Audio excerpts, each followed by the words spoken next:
Hello student. तो अब हमारा करंट इलेक्ट्रिसिटी में सेकंड लेक्चर है ये, ठीक है। तो लास्ट लेक्चर में हम लोगों ने कहाँ पे पॉज किया था? इस एक्सप्रेशन पे पॉज किया था। करंट डेंसिटी का जो फॉर्मूला था वो क्या था? J is equal to N E V D. N क्या था? Concentration of charge. क्या था? Concentration of charge. मैं केवल रिकैपिचुलेट कर दे रहा हूँ चीजों को कि जिससे आपको दिक्कत ना हो, ठीक है। एन क्या था हमारा? Concentration of charge. ई क्या था? चार्ज ऑफ इलेक्ट्रॉन, ठीक है। पॉजिटिव होगा तो पॉजिटिव लिखेंगे, प्रोटॉन के लिए नेगेटिव होगा तो नेगेटिव साइन के साथ यूज कर लेंगे, ठीक है। और बीडी क्या थी हमारी? Drift velocity. क्या थी हमारी? ड्रिफ्ट वेलोसिटी, ठीक है। और ड्रिफ्ट वेलोसिटी का फॉर्मूला ये था हमारे पास, ठीक है। ड्रिफ्ट वेलोसिटी का फॉर्मूला क्या था? ये था। अब ये ड्रिफ्ट वेलोसिटी का फॉर्मूला एक बार बता दूं कि वीडी इज इक्वल टू जो वेलोसिटी होता है वो क्या होता है? Acceleration into time. टाइम को ये रिलैक्सेशन टाइम मैंने बताया था, the time left between two successive collision is called relaxation time, ठीक है। अब ए कहां से आया? ए को मैं क्या लिखता हूं? एफ इज इक्वल टू क्या लिखता हूं? एम है।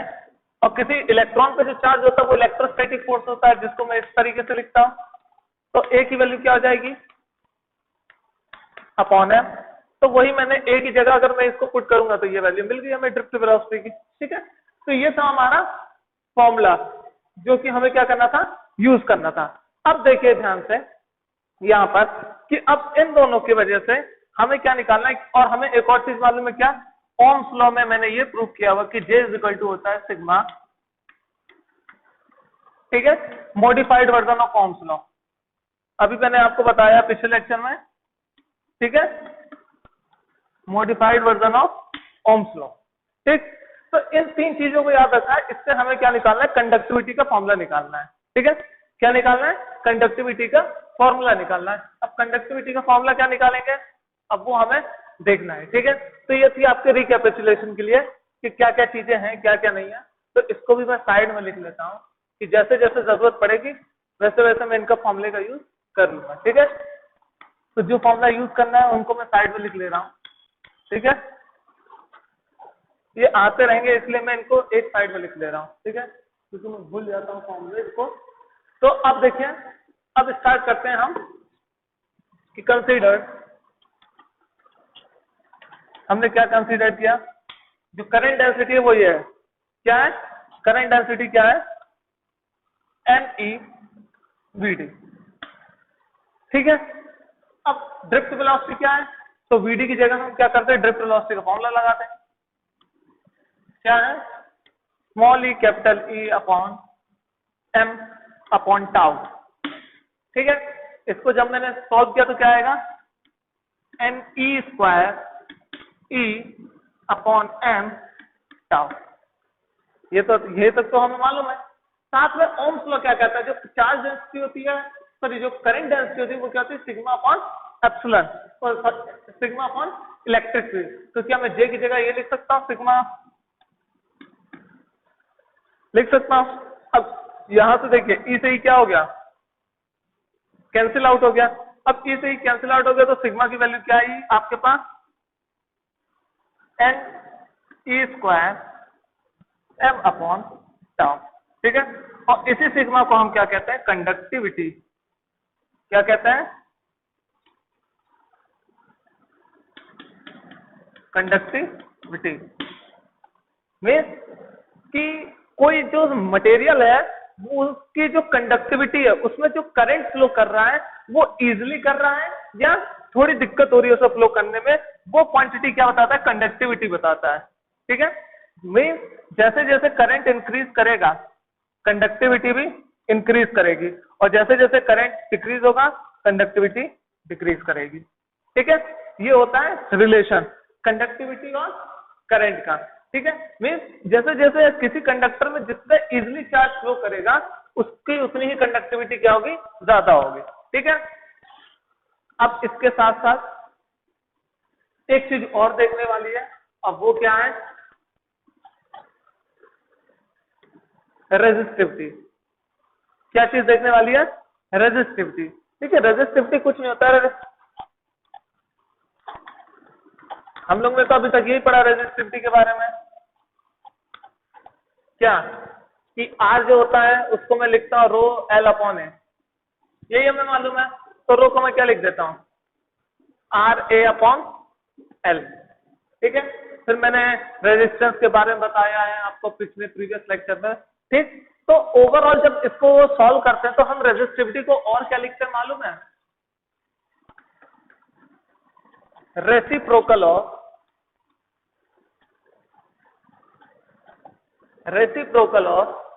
Conductivity, reciprocal of conductivity is called resistivity।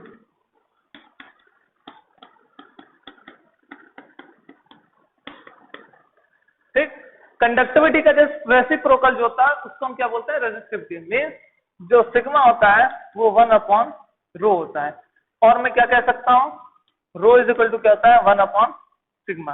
तो रेजिस्टिविटी एक्चुअल में क्या बताता है, रेजिस्टिविटी एक्चुअल में ये बताता है, कंडक्टिविटी बताता है कि किसी मटेरियल में चार्ज कितनी इजीली फ्लो कर रहा है, रेजिस्टिविटी बताएगा कि कितना जो चार्ज फ्लो कर रहा है उस पर ऑब्स्ट्रक्शन कितना लग रहा है, उस पर जो रेजिस्टेंस कितना लग रहा है, उसको कितनी दिक्कत हो रही है चार्ज को किसी कंडक्टर या मटेरियल मूव करने के लिए, वो कौन एक्सप्लेन करता है रेजिस्टिविटी। इसलिए कंडक्टिविटी का जब रेसिप्रोकल बोला गया है। Means I increases, conductivity increases. If conductivity increases, then resistivity always decreases। Means जहां पे कंडक्टर होगा, जहां पे करंट इजीली फ्लो करेगा वहां कंडक्टिविटी ज्यादा होगी, और जहां कंडक्टिविटी ज्यादा होगी वहां रेजिस्टिविटी क्या होगी कम होगी। ऐसा समझिए कि कोई भी मतलब जो भी करंट होता है वो हमेशा उस पाथ को फॉलो करता है जहां पे रेजिस्टेंस कम हो, मीन्स जहां पे रेजिस्टिविटी क्या हो कम हो। ठीक है, तो जहां पे करंट ज्यादा फ्लो करेंगे इसका मतलब वहां पे रेजिस्टिविटी या रेजिस्टेंस क्या होना चाहिए कम होना चाहिए। सिमिलरली अगर करंट कम बह रहा है इसका मतलब उसकी कंडक्टिविटी ज्यादा है, तो अगर कंडक्टिविटी ज्यादा है तो इसका मतलब कंडक्टिविटी ज्यादा है तो रेजिस्टिविटी क्या हो जाएगी, सॉरी कंडक्टिविटी अगर कम है तो रेजिस्टिविटी क्या हो जाएगी जस्ट उसकी रिवर्स में, तो रेजिस्टिविटी ज्यादा हो जाएगी। ठीक है, तो ये केस होता है कंडक्टर का, ये केस होता है इंसुलेटर का। ठीक है, तो रेजिस्टिविटी क्या हमें एक्चुअल में एक्सप्लेन करती है कि how much it offers the resistance to flowing of charge into the medium. ठीक है, तो ये रहा आपका रेजिस्टिविटी का कॉन्सेप्ट। ठीक, अब रेजिस्टिविटी का कॉन्सेप्ट तो आ गया, तो देखिए सिग्मा की वैल्यू ये है तो रेजिस्टिविटी क्या होगी इसकी जस्ट रिवर्स। ठीक है, यहाँ पे अगर मैं सिग्मा की वैल्यू लिखूंगा तो क्या हो जाएगी जस्ट रिवर्स। तो रेजिस्टिविटी को और कैसे डिफाइन कर देते हैं, इसका उल्टा कर देंगे तो m अपॉन n ई स्क्वायर टाउ। ठीक है, इसको जस्ट रिवर्स करते उल्टा ही बोला गया, तो रेजिस्टिविटी क्या होगी m अपॉन n ई स्क्वायर टाउ। ठीक है, तो इस एक्सप्रेशन को भी मैं यही कहीं लिख देता हूं।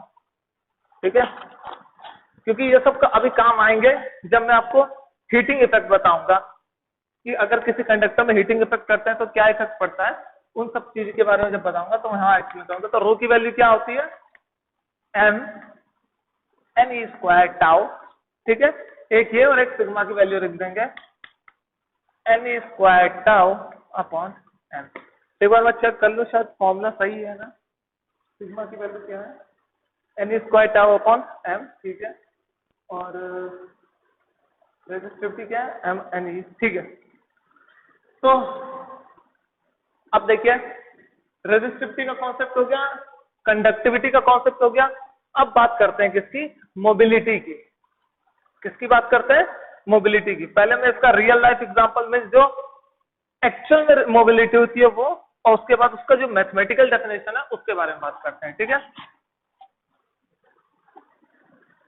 देखिए इसमें सिंपली कॉन्सेप्ट जो था वो वही था कि अगर किसी मटेरियल पे इलेक्ट्रिक फील्ड नहीं लगाई गई है, मीन्स किसी कंडक्टर में बैटरी नहीं लगाई गई है, तो उसकी जो इलेक्ट्रॉन अंदर जो फ्लो करते हैं वो रैंडम मोशन करते हैं। क्या करते हैं, रैंडम मोशन करते हैं, जिसकी वजह से जो करंट का इफेक्ट होता है वो क्या हो जाता है, जीरो हो जाता है। क्योंकि ड्रिफ्ट वेलोसिटी सबकी क्या होती है, इधर उधर होती है, और सारी ड्रिफ्ट वेलोसिटी को अगर मैं सम करूंगा तो वो क्या हो जाएगा, जीरो हो जाएगा।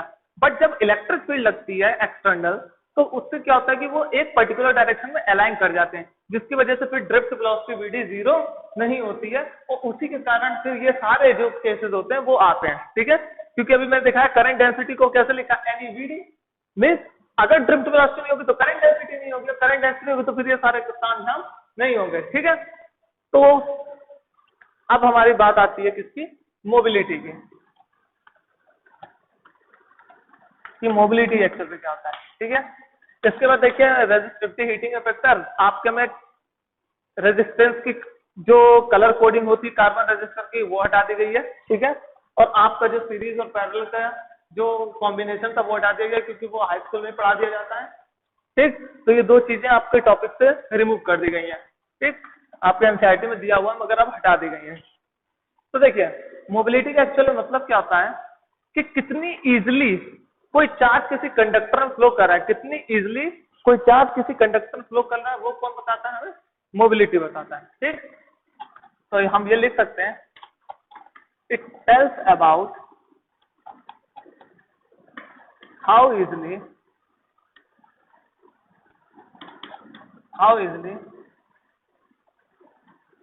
charges flows in the conductor में, कि चार्ज कितनी इजिली फ्लो कर रहा है कंडक्टर में, वो हमें कौन बताता है, मोबिलिटी बताता है। ये तो हुई इसकी क्या फिजिकल डेफिनेशन या फिजिकल सिग्निफिकेंस, जो हम फिजिकली समझ सकते हैं, ये फिजिकल सिग्निफिकेंस है इसका।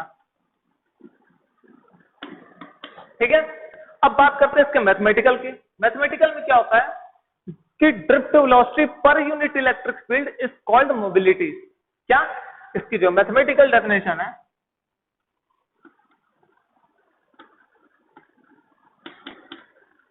इसकी जो मैथमेटिकल डेफिनेशन है वो क्या है, लिख देता हूं,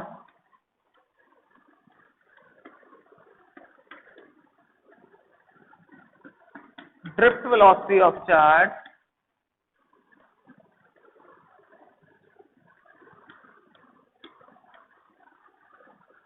पर यूनिट इलेक्ट्रिक फील्ड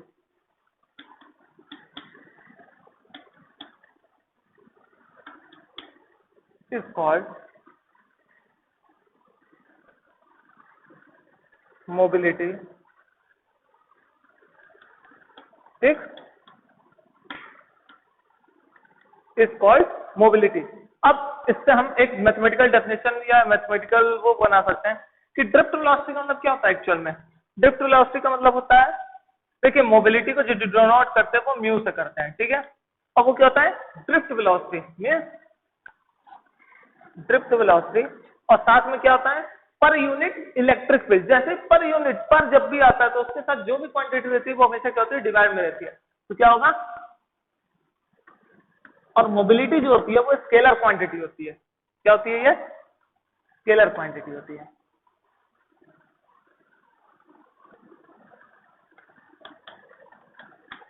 ठीक है, क्या होती है, स्केलर क्वांटिटी होती है। अब फिर से बात आती है कि सर फिर अब क्या करें, अगर mu equal to V D E है तो सिंपल से आते हैं वीडी का फॉर्मूला लगाते हैं। तो देखिए जब वीडी का फॉर्मूला लगाएंगे तो वीडी का फॉर्मूला क्या है,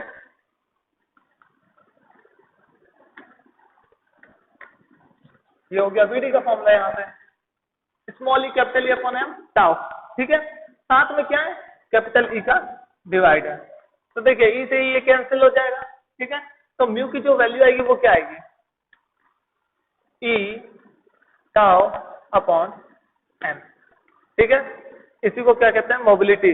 ये एक मोबिलिटी का और फॉर्मूला हो गया। ठीक, अच्छा मोबिलिटी की जो यूनिट होती है वो क्या होती है, देखिए ये स्केलर क्वांटिटी क्यों है, charge scalar quantity, time scalar quantity, mass scalar quantity. तो इसलिए मोबिलिटी क्या होती है, हमारी स्केलर क्वांटिटी होती है। अगर यहाँ से दिक्कत हो रही है तो यहाँ से भी आप समझ सकते हैं।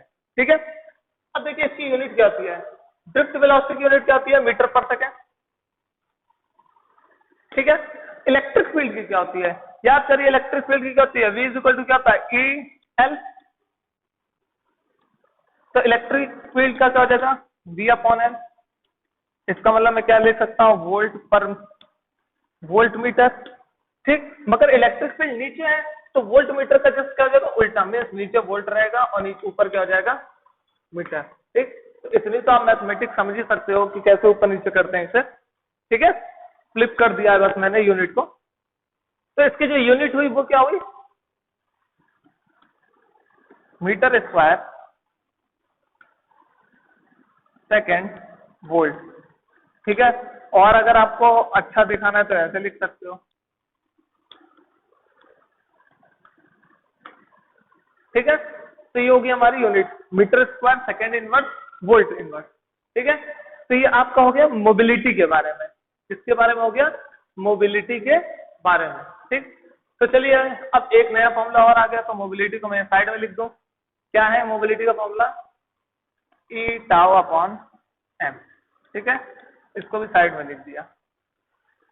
अब मोबिलिटी की बात कर ली है, तो अब देखिए मोबिलिटी के बेसिस पर हम कंडक्टिविटी को ड्राइव कर सकते हैं। कंडक्टिविटी का एक नया फॉर्मूला बन सकता है। अब वो क्या बन सकता है, देखिए सिग्मा की वैल्यू क्या थी, सिग्मा की वैल्यू क्या थी आपके पास, एन ई स्क्वायर टाउ अपॉन एम। क्या थी, एन ई square tau upon m. Mu क्या है, e tau upon m, means एक ई लेंगे, एक टाउ लेंगे और एक एम लेंगे। ठीक है, तो क्या हो गया, एम तो लेना नहीं है, एक ई लेना है, तो मीन्स एक ई बच जाएगा, ई टाउ एम, इसका क्या हो जाएगा म्यू। तो सिग्मा की वैल्यू क्या होती है, सिग्मा की वैल्यू क्या होती है, एन ई म्यू। और जो कंडक्टिविटी होती है, ये चीज मैं भूल गया हूं लिखना, तो आप लिख लीजिएगा कि देखिए एन क्या है, स्केलर, चार्ज क्या है, स्केलर, मोबिलिटी क्या है, स्केलर। तो इसका जो कंडक्टिविटी होती है वो भी क्या होती है, स्केलर होती है। ठीक है, कंडक्टिविटी को कभी कभार सीमेंस से भी लिखते हैं। ठीक है, सेंटीमीटर के फॉर्म में भी लिखते हैं, सीमेंस में लिखते हैं। ठीक है, और इसका जो एसआई यूनिट होती है वो आप यहां से फाइंड आउट कर सकते हैं। ठीक है, और क्या बताने वाली चीज है इसमें,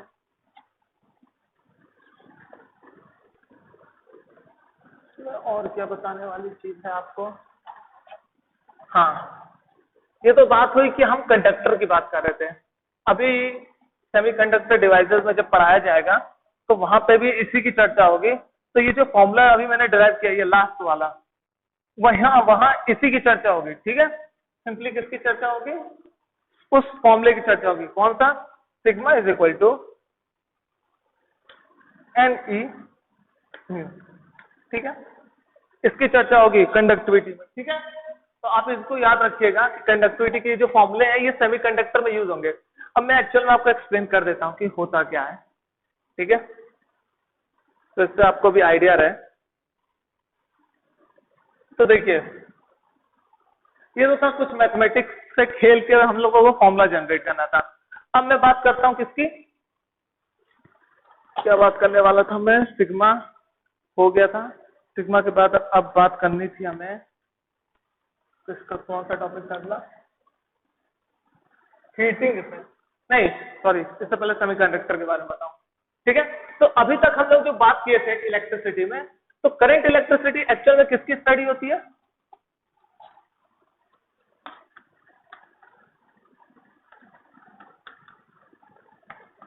करंट इलेक्ट्रिसिटी में एक्चुअल में स्टडी किसकी होती है, कंडक्टर में करंट फ्लो की। ठीक है, कंडक्टर में करंट फ्लो की, और कंडक्टर में जो चार्ज फ्लो करते हैं वो कौन से करते हैं, इलेक्ट्रॉन। ठीक है, तो जो करंट जनरेट होती है एक्चुअल में वो किसकी वजह से होती है, करंट इलेक्ट्रिसिटी में इलेक्ट्रॉन की वजह से। बट सेमीकंडक्टर के केस में क्या होता है, सेमीकंडक्टर से आपको मालूम पड़ गया होगा कि जो रेजिस्टिविटी होती है वो इंसुलेटर और कंडक्टर के बीच में लाई करती है। ठीक है, जो कंडक्टिविटी होती है या रेजिस्टिविटी बोले तो ये लिख सकता हूं, इनकी एक प्रॉपर्टी होती है, ये डेफिनेशन नहीं है पहले बोल दे रहा हूं, ठीक है, ये प्रॉपर्टी है, रेजिस्टिविटी इज इन इंटरमीडिएट, क्या लिखते हैं, रेजिस्टिविटी लाइज इन, या ऐसा लिखिए तो ज्यादा बेस्ट रहेगा, lies in between conductor and insulator. Conductor and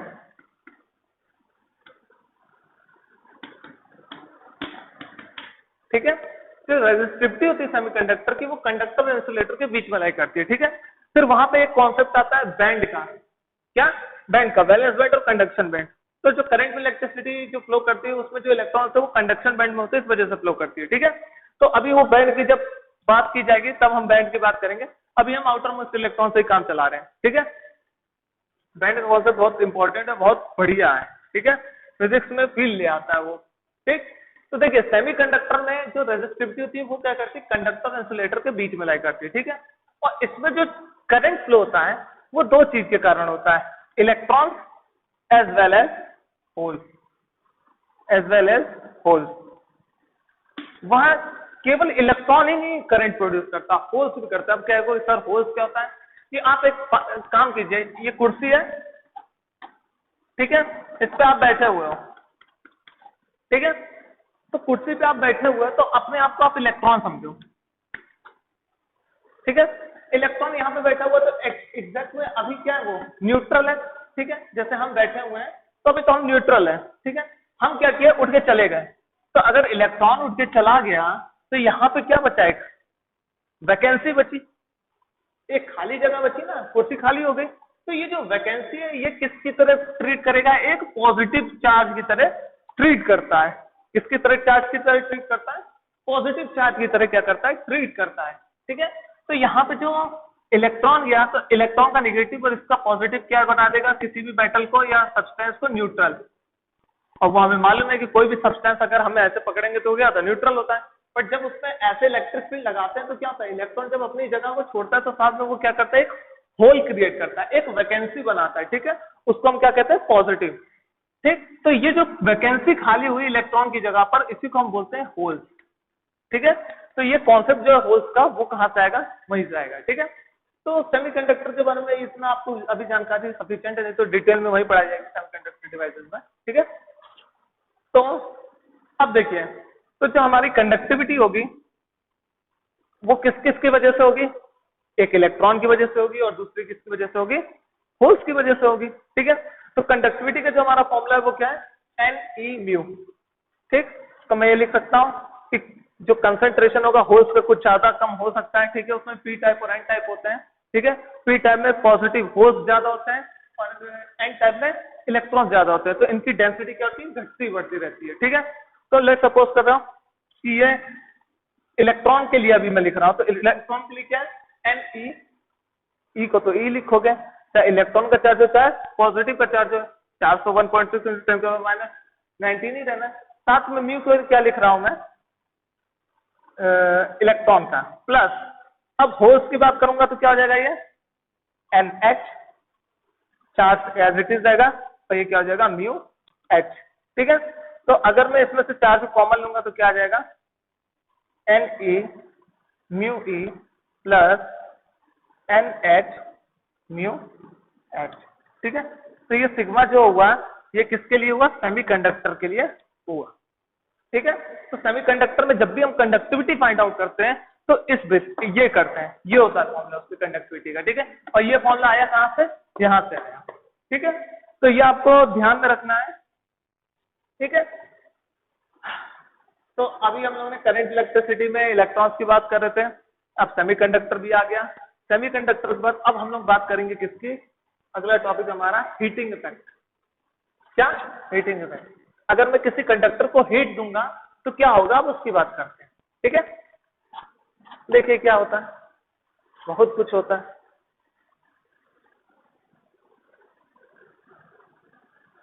ठीक है, एक इसका मैथमेटिकल फॉर्मूला है, बस उसको याद रखना है कि डेरिवेशन वेरिएशन कहीं नहीं दिया रहता है, इसका एक्सपेरिमेंटल प्रूफ है। ठीक है, तो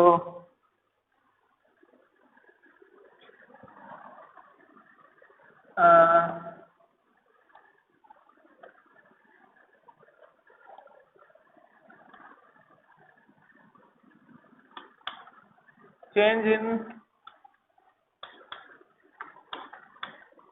resistivity due to heat। ठीक है, कि हमने कोई हेडिंग डाल दी, बना दी। हमें स्पेशली इस टॉपिक में क्या करना है कि अगर किसी कंडक्टर में अगर हम हीट देते हैं तो उसकी वजह से रेजिस्टिविटी में क्या इफेक्ट पड़ता है वो हमें कंसीडर करना है। ठीक है, तो देखिएगा ये जो फॉर्मूले ना इनसे भी हम डेराइव कर सकते हैं और अपने कुछ दिमाग के सोच से भी हम पता कर सकते हैं। अब वो कैसे, देखिए कंडक्टर है, इससे कुछ इलेक्ट्रॉन है, आराम से बढ़िया से रास्ते में घूम रहे थे, क्या हुआ, हमने कुछ एक्सटर्नल क्या दिया, टेम्परेचर दिया। क्या दिया हमें, टेम्परेचर या हीट एनर्जी दी। ठीक है, तो देखिए इलेक्ट्रॉन क्या था, पहले एक फ्लो में घूम रहे थे, मीन्स ये बैटरी से कनेक्ट है, मान लीजिए बैटरी से कनेक्ट है। ठीक है, बैटरी से कनेक्ट थे तो इलेक्ट्रॉन एक डायरेक्शन में मूव कर रहे थे, बट जैसे ही इनको हीट मिली तो इन्होंने क्या किया, हीट एनर्जी को अपने में एब्जॉर्ब किया, और जबकि जैसे ही हीट एनर्जी अपने में एब्जॉर्ब किया तो ये क्या करने लग गए, वाइब्रेट करने लग गए। क्या करने लग गए, इलेक्ट्रॉन वाइब्रेट करने लग गए और रैंडम मोशन शो करने लग गए। तो जैसे जैसे मैंने इसका टेम्परेचर बढ़ाया वैसे वैसे इनका क्या होने लगा, रैंडम मोशन होने लगा। एज टेम्परेचर increases,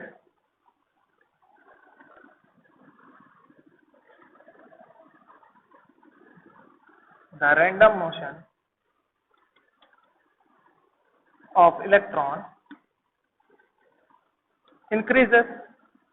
ठीक है, जैसे जैसे आपको एनर्जी मिलती जाएगी खाना खा के वैसे वैसे और तेजी से इधर उधर भागोगे कि नहीं, वैसे ये करते हैं कि जैसे हमने टेम्परेचर इंक्रीज किया तो हीट एनर्जी लेके इलेक्ट्रॉन क्या करने लगा, रैंडम वॉक करने लगा। इसका मतलब पहले अभी नॉर्मल चल रहा था लाइन में, किसी ने लालच दिया कि भैया उधर की साइड कुछ बट रहा है, तो क्या किया लोग, उस चेन को तोड़ के उधर की साइड भागे। मीन्स हमने कुछ ऐसी एनर्जी या लालच उनको दिया कि वो क्या कर गए, उस तरफ भागे। मीन्स अब क्या किया, वो चेन टूट रही है। ठीक है, जैसे जैसे टेम्परेचर बढ़ाएंगे वैसे वैसे उस इलेक्ट्रॉन का क्या करेगा, रैंडम वॉक क्या करेगा, इंक्रीज करेगा। और हमें मालूम है कि अगर रैंडम वॉक होता है तो वहां पे करंट क्या होने लगता है, कम होने लगता है। अगर ज्यादा रैंडम वॉक हो गया, ठीक है, जब इलेक्ट्रिक फील्ड नहीं लगाते कंडक्टर में तो क्या होता है, ऑल डायरेक्शन में रैंडम वॉक होते हैं। ठीक है, उसकी वजह से क्या होता है, इफेक्ट जीरो होता है और करंट हमें नहीं मिलता। तो जैसे जैसे रैंडम वॉक इंक्रीज करता है, रैंडम वॉक मतलब होता है कि अपने मर्जी से कहीं भी भागना एनर्जी मिलके, ठीक है, उसको रैंडम वॉक कहते हैं। तो जैसे जैसे रैंडम वॉक बढ़ेगा वैसे वैसे करंट क्या होगी, कम होती जाएगी। और जैसे जैसे करंट कम होती जाएगी तो आपको मालूम है करंट कहाँ कम होती है, जहां पर रेजिस्टेंस क्या होगा, ज्यादा होगा। क्या होगा, जहां रेजिस्टेंस क्या होगा, ज्यादा होगा। तो as temperature increases random motion of electron increases, as a result of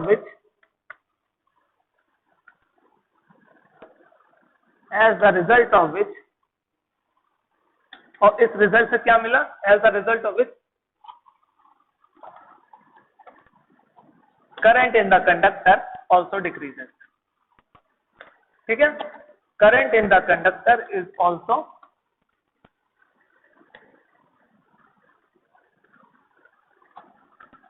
decreases and hence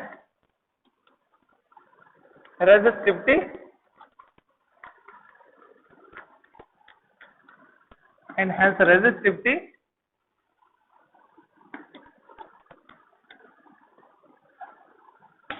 increases। ठीक, करंट कम होगा इसका मतलब क्या होगा कि रेजिस्टिविटी ज्यादा होगी, और we can say that resistance increases, और वी कैन से दैट अगर रेजिस्टिविटी इंक्रीज होगी तो जाहिर सी बात है रेजिस्टेंस भी क्या होगा, इंक्रीज होगा। क्यों, क्योंकि resistivity is nothing but resistance. ठीक, रेजिस्टिविटी कुछ नहीं, रेजिस्टेंस होता है कब, जब किसी कंडक्टर की लेंथ क्या हो 1 मीटर हो और उसका क्रॉस सेक्शनल एरिया क्या हो 1 मीटर स्क्वायर हो, तो तब उस समय जो रेजिस्टिविटी होती है वो रेजिस्टेंस होती है। ठीक, कैसे, रो इज इक्वल टू ये होता ना, ए अपॉन एल। ठीक, अगर एरिया को 1 लूंगा और लेंथ को 1 ले लूंगा तो क्या होगा, रेजिस्टेंस रेजिस्टिविटी के बराबर हो जाएगा। ठीक है, और यही रेजिस्टिविटी की क्या है, डेफिनेशन भी बनती है।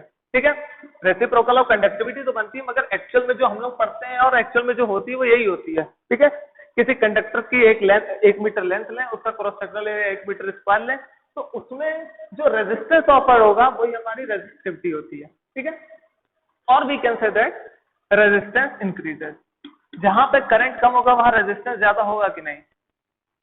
ठीक, जहां पे भीड़ होगी वहां पे क्या होगा, रेजिस्टेंस ज्यादा होगा, जहां भीड़ नहीं होगी वहां रेजिस्टेंस कम होगा। यहाँ पे एनर्जी पास के रेजिस्टेंस ज्यादा हो गया, इलेक्ट्रॉन कहीं भी भाग रहे हैं, तो इस वजह से क्या हुआ, रेजिस्टेंस इंक्रीज कर गया, तो रेजिस्टेंस इंक्रीजेस।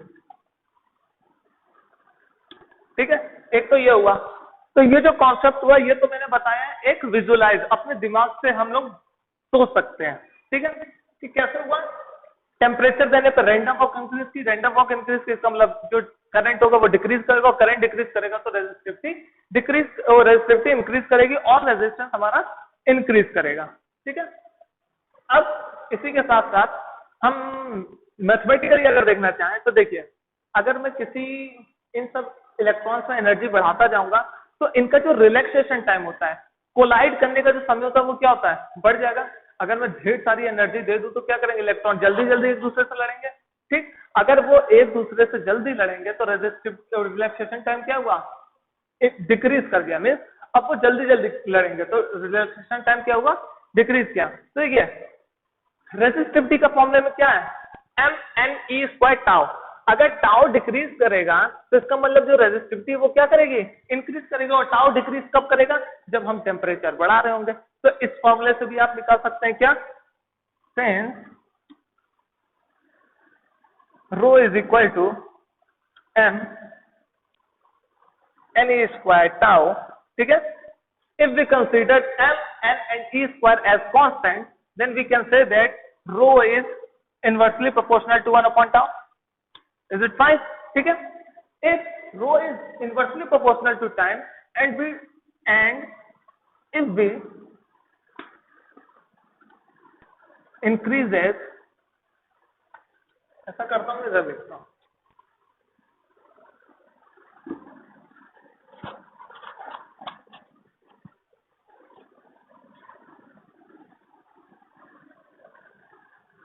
ये सब चीज आप लिख लीजिएगा। ठीक है,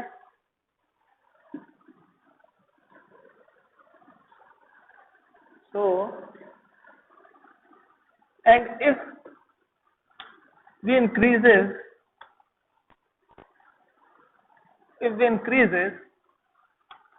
temperature, then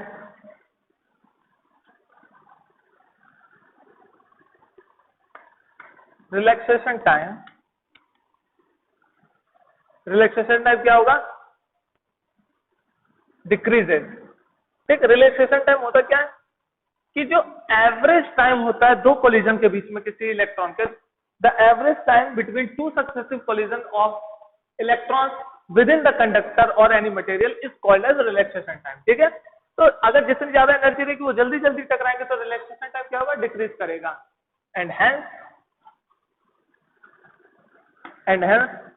रेजिस्टिविटी इंक्रीजेस। ठीक, ये हो गया हमारा मैथमेटिकल अप्रोच। ठीक है, अब इसको हम क्या करते हैं, एक फॉर्मूले से डिनोट करते हैं। ठीक है, और उस फॉर्मूले का नाम क्या है, rho is equal to rho not 1 plus alpha t minus t not. ठीक है, ये एक फॉर्मूला होता है, ये एक्सपेरिमेंटल प्रूफ किया गया। ठीक है, तो इस फॉर्मूले को आप दिमाग में रखिए, नहीं तो इसको अगर मैं करूं तो आप ऐसे समझ सकते हो कि rho not plus rho alpha t minus t not में रो नॉट क्या है, जब टी नॉट टेम्परेचर था, जो हमारा इनिशियल टेम्परेचर उसको टी नॉट बोला है। ठीक है, ये रेफरेंस टेम्परेचर है, क्या है, रेफरेंस टेम्परेचर। ये हमेशा हमारा क्या रहेगा, ओरिजिनल टेम्परेचर, रेफरेंस टेम्परेचर या ओरिजिनल टेम्परेचर। ठीक है, तो देखिए रो नॉट कब का रेजिस्टिविटी है, एट टी नॉट। ठीक है, अब जैसे जैसे मैंने टेम्परेचर बढ़ाया तो टेम्परेचर में कुछ चेंज किया मैंने। ठीक है, उसको डेल्टा टी लिखा, डेल्टा टी को क्या होता है, टी माइनस टी नॉट। ठीक है, तो जब मैंने टेम्परेचर बढ़ाया तो उस रेजिस्टिविटी का कुछ पार्ट इंक्रीज किया, तो पहले तो वो पार्ट हाइट था, उसके अलावा उस रेजिस्टिविटी का कुछ पार्ट क्या किया, इंक्रीज किया, जिसको मैंने क्या किया, रो alpha t minus t not. ठीक है, यहाँ से रो कॉमन निकाल लोगे तो ये फॉर्मूला बन जाएगा। ठीक है, तो ये एक्सपेरिमेंटल प्रूफ था, और एक्सपेरिमेंटल प्रूफ को थोड़ा मैथमेटिकल फॉर्मुलेशन बना के हमने ये कॉन्सेप्ट दे दिया। ठीक है, तो अब ये देखिए यहाँ पर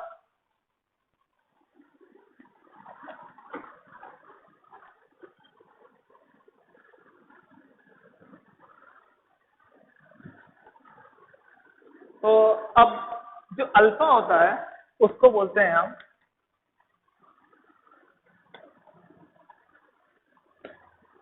टेम्परेचर कोएफिशिएंट, ठीक है, temperature coefficient of resistivity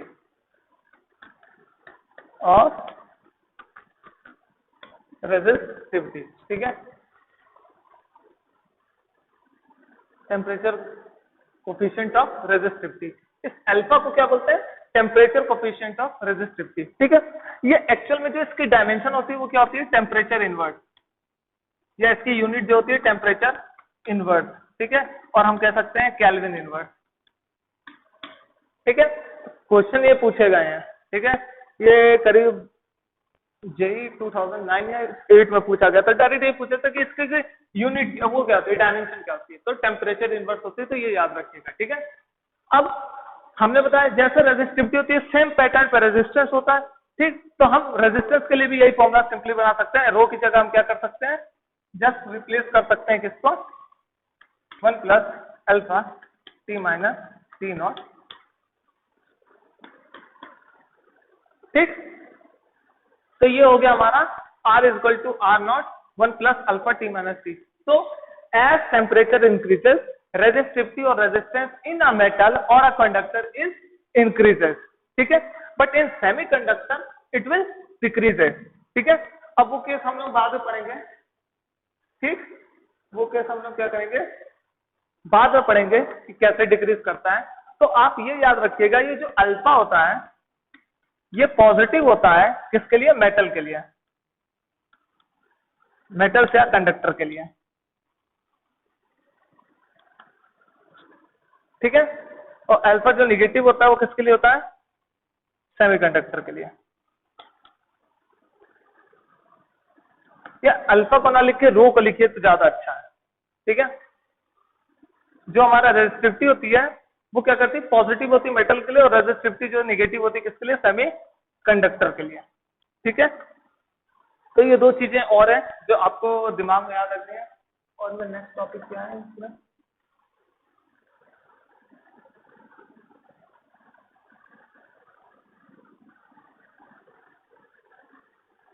okay, ये तो बात हुई मेटल की कि मेटल में ये क्या होता है? रेजिस्टिविटी टेम्परेचर के साथ पॉजिटिव रहती है, ठीक है। अब बात करते हैं हम सेमीकंडक्टर के, ठीक है, क्योंकि सेमीकंडक्टर की थोड़ी बहुत बात करते चलेंगे तो ज्यादा अच्छा रहेगा, ठीक है। तो सेमीकंडक्टर का सबसे बेस्ट एक एग्जांपल है वो है सिलिकॉन, ठीक है। क्या है? सिलिकॉन,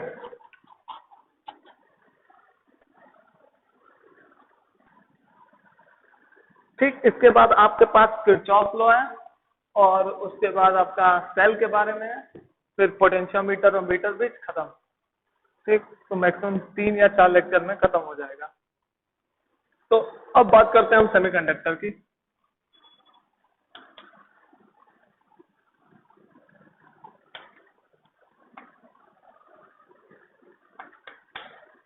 ठीक है।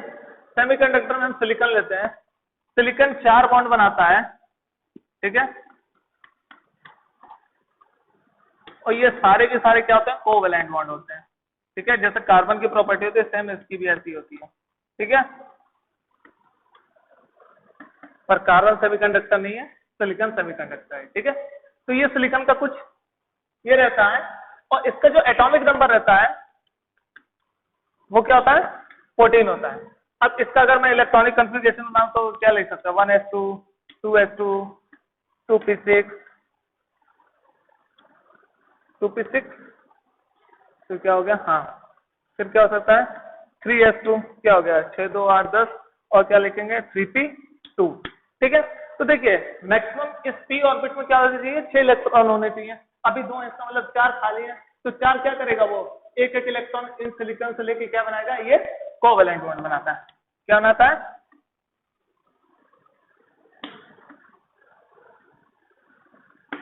कोवैलेंट बॉन्ड बनाता है, ठीक है।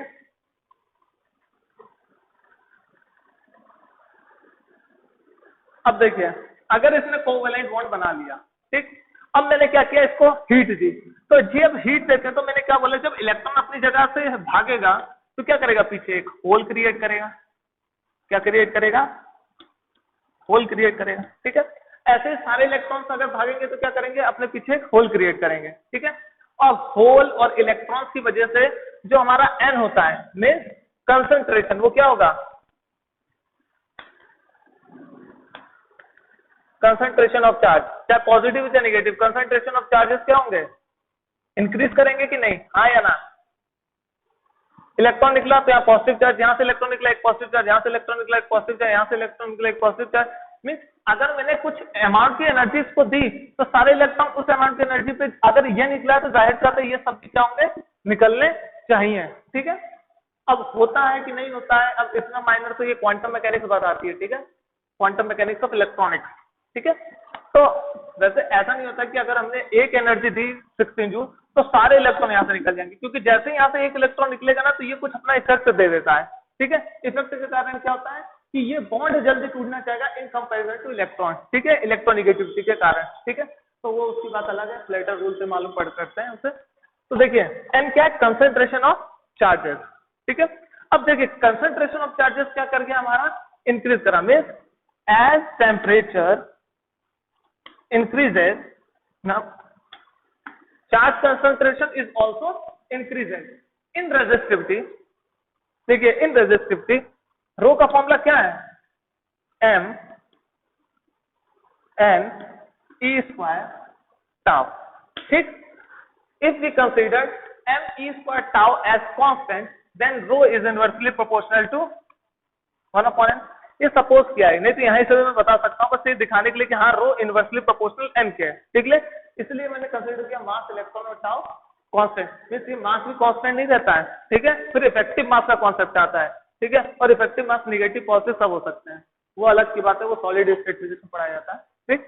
तो देखिए एज टेम्परेचर इंक्रीजेस हमारा ये क्या करेगा, चार्ज कंसंट्रेशन इंक्रीज करेगा। अगर चार्ज कंसंट्रेशन इंक्रीज किया तो हमारा रो क्या करेगा, डिक्रीज करेगा। If rho decreases means resistivity decreases, और रेजिस्टिविटी का इनवर्स क्या होता है, कंडक्टिविटी। इसका मतलब जो कंडक्टिविटी की वो क्या होगी, इंक्रीज करेगी। And if conductivity is increases then we can say that current is also increases. Means current क्यों इंक्रीज करा, पहले तो इलेक्ट्रॉन की वजह से ही इलेक्ट्रॉन फ्लो करते थे करंट, ठीक है। अब electron as well as hole दोनों की वजह से करंट फ्लो कर रहे हैं, इसलिए जो आई होगा वो क्या होगा, I e current due to electron plus current due to hole, ठीक है। तो इस वजह से हमारा करंट बढ़ा। Means as temperature increases in semiconductor our resistivity decreases, and in similar fashion if resistivity is decreases then we can say that its resistance is also decreases, ठीक है। and if resistance is also decreases it means that the current is increases, that's why resistance is decreases, ठीक है। तो ये था आपका overall semiconductor के बारे में कि रो निगेटिव क्यों मान रहे हैं। पहले रो कुछ था बट टेम्परेचर को बढ़ाने पर रो और कम हो गया, तो मीन्स क्या हुआ, उसमें जो चेंज आया वो क्या है, नेगेटिव में आया। इसलिए हम क्या बोलते हैं कि जो रेजिस्टिविटी होती है वो क्या होती है, नेगेटिव होती है सेमीकंडक्टर की, ठीक है। तो ये जो ये मैथमेटिकल ये जो 3-4 मैंने फॉर्मूले लिख रखे हैं इन्हीं से ही सारा काम हो जाता है। इस पूरे चैप्टर का जो न्यूमेरिकल पोर्शन है किरचॉफ लॉ को बोल छोड़ दिया जाए, सर्किट लॉ को, वो मैं आपको अगले लेक्चर में बताऊंगा। तो ये सारी चीजें क्या होगी इसी लेक्चर में, क्या है कि इसमें जितने भी कॉन्सेप्ट होंगे, जितने भी न्यूमेरिकल बनेंगे वो सारे इन्हीं से रिलेटेड होंगे। अगर आपको वो फॉर्मूले याद है तो आप डिपेंडेंसी के बेस पे आप कॉमन सेंस से भी क्वेश्चन बता सकते हैं, ठीक है। तो आई होप समझ में आया होगा, अगर नहीं समझ में आया होगा तो आप मेरे से पूछ लीजिएगा, ठीक है, डाउट सेशन में मैं आपको क्लियर कर दूंगा। अब इसके बाद हम लोग किरचॉफ लॉ के बारे में बात करेंगे जो कि सबसे इंपॉर्टेंट है, जिसमें करंट, किरचॉफ करंट लॉ और किरचॉफ वोल्टेज लॉ के बारे में बात करेंगे, और उसके बाद हम लोग उसके बेसिस पर 2-3 सर्किट एनालिसिस करेंगे, एंड देन हम लोग यूज करेंगे, फिर हम लोग बात करेंगे सेल्स के बारे में। सेल को सीरीज में रखेंगे तो क्या होगा, सेल को पैरेलल में रखेंगे तो क्या होगा, ठीक है। तो एक लेक्चर आपका किरचॉफ पे, एक सेल्स पे, और एक आपका मीटर ब्रिज और पोटेंशियोमीटर पे, ठीक है। ओके।